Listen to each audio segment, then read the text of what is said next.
Hoje à tarde, o ministro da Saúde anunciou que a partir da próxima semana, as cidades e os estados que têm mais da metade dos leitos disponíveis, essas sim vão poder reduzir parcialmente as restrições de isolamento social. Aí já a gente corrobora para o debate. O que vocês acham? É uma obviedade, né, Mona Lisa? Porque é o seguinte, o Brasil tem 5.700 municípios, um pouquinho mais, na verdade. O último número que eu vi, 5.200 municípios não tinham registrado sequer um caso do novo coronavírus. Né? Talvez eu esteja desatualizado, vamos pensar numa lógica de 5.000 municípios. A gente está falando de 5.000 cidades, 90% das cidades do Brasil não tem sequer um caso. Será que não é possível a gente imaginar que num cluster de cidade, numa aglomeração, grandes regiões, não é possível que essas pessoas retomem a atividade econômica, tomando precauções, né, de isolamento social? E quando eu falo esse tipo de coisa, eu me sinto aqui muito solitário, mas na verdade eu não estou.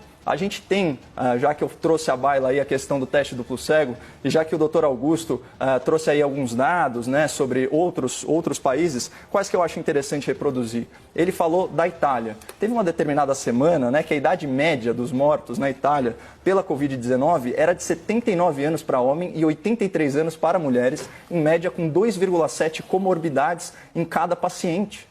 Então, percebam como o grupo de risco é muito determinado. Outro dado interessante sobre Itália e Espanha, que são os países com a maior mortalidade registrada, né? Então, nossa solidariedade também a esses países, obviamente, mas em termos relativos, para cada 100 mil habitantes, você vai ter a Itália com 13 UTIs, leitos de UTI, e a Espanha com 10. No Brasil, são 20.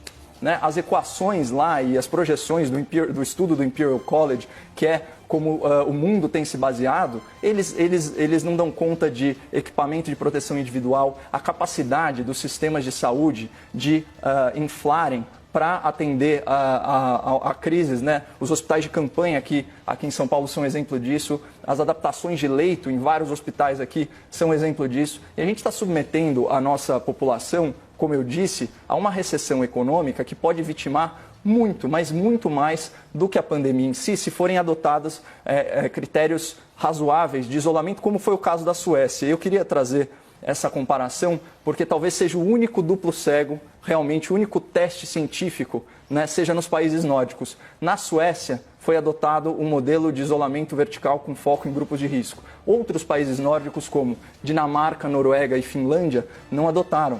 E olha só, quando a gente faz comparações aqui, eu estou olhando os números, né? Entre casos confirmados e velocidade de crescimento do contágio, entre número de óbitos e altas hospitalares. Em termos relativos, isso não se altera. Só que na Suécia, a vida segue. Tem restaurantes abertos. Eles adotaram protocolos de isolamento social e foco nos grupos de risco. Existe uma falácia, por exemplo, em relação à Coreia do Sul, falando que a Coreia do Sul adotou testes em massa. É mentira. Menos de 1% da população. Isso é foco. Em Israel, né, deem uma pesquisada no Instituto Weizmann, ciência de ponta, falando aí dos benefícios de um lockdown intermitente que alterna dias de trabalho com dias de quarentena, né, e explora o tempo de contágio do vírus a favor das pessoas. Então tem muita alternativa na mesa, alternativa de ponta de países desenvolvidos, e parece que quem não defende a quarentena horizontal é uma pessoa do mal,